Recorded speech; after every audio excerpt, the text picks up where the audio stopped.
Senate will come to order. He's the spiritual leader for some of the most powerful people in the United States. Senate Chaplain Barry Black is not only the pastor for 100 senators, he also ministers to about 600 others on Capitol Hill. The story is I came out preaching. The doctor didn't even have to slap me. Today, Chaplain Black shares what he's learned about using life's trials to find God's purposes in his new book, The Blessing of Adversity. Well, your book, I will admit, when I first saw the title, I was a little uncomfortable because I don't like adversity. But after reading it, I realized that there can be blessing. There is good in adversity. Can you talk about that? Well, affliction, adversity, number one, can humble us. A lot of times, we're just a little too arrogant. We got a little swagger about us. God has to take us down a notch in order to use us. Adversity also will motivate us to do the will of God. David says, 119th Psalm, verse 67, "Before I was afflicted, I went astray, but now I keep your word." A lot of times, we got to be spanked by adversity to realize that God has these red lights for a reason. He's not trying to pour water on our parade. He wants to keep us from pain. Simi, I often say God has a plan A, B, C, or D for your life, and you can choose which one you want. His plan A is down the road of obedience, and that's why adversity will many times yank us off the wrong road, Matthew 7, the broad road that leads to destruction, onto the straight and narrow road of obedience, where we can realize God's best plan for our lives. And what is that plan? Jeremiah 29, 11 and 12 says God wants to give us a future, a hope, and to bring us to a desired destination. In your book, you talk about how important it is to prepare for the storm, even before it comes. And Jesus said that in this world, you're going to have trouble. So what are some practical things people can do to brace themselves before the storm comes? Well, I think one of the first things you can do to brace yourself before the storm is to expect the storm, okay? Jesus says, as you quoted, John 16:33, "In this world you will have trouble." In 2 Timothy 3:12, he says, "All those who live godly will suffer persecution." So if you are living right, you are going to be persecuted.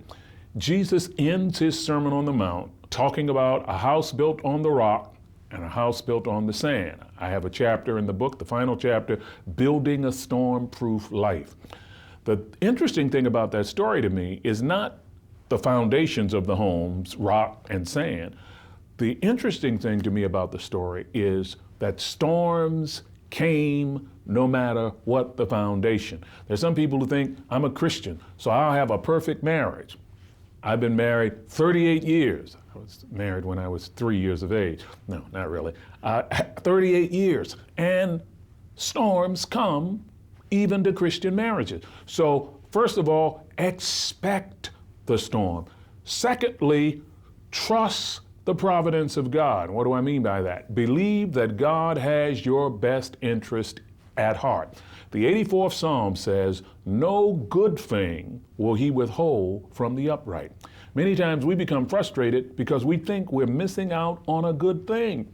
Many times we sin because we think, I can't let this good thing go by. But the 84th Psalm says, "No good thing will he withhold from the upright." So I expect trouble, but when it comes, I know the times are tough now, but I'm not going to miss out on my good thing. Because God is with you. That's right. Now my final question, someone who's watching, maybe they've gone through, or they're going through a death in their family, or physical pain with illness, or a loss of a dream. What is one thing you would tell them right now to encourage them? Well, I would tell them that they should take their challenge, their problem, their setback, their difficulty, their pain to God in prayer. Philippians 4, 6 and 7 is one of my favorite Bible passages. It says, "Have no anxiety about anything." That's an amazing statement right there. Have no anxiety about anything, but pray about everything with thanksgiving. Verse 7 says, Philippians 4, the peace of God that passes understanding will guard your heart and mind. So God has promised that if we in our pain will bring our requests to Him in prayer with thanksgiving, that means no matter what you're going through, there is something that you can be thankful for.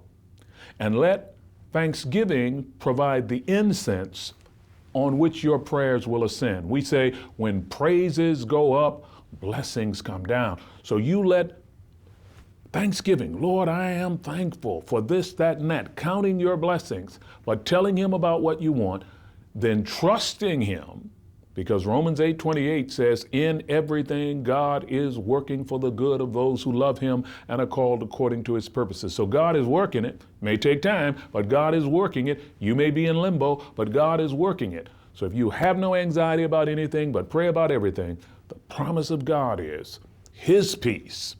And that's a peace that the world can't give and a peace that the world can't take away. His peace will guard your heart and mind. Simi, this is not just theory. This is what I'm living on a day-to-day basis.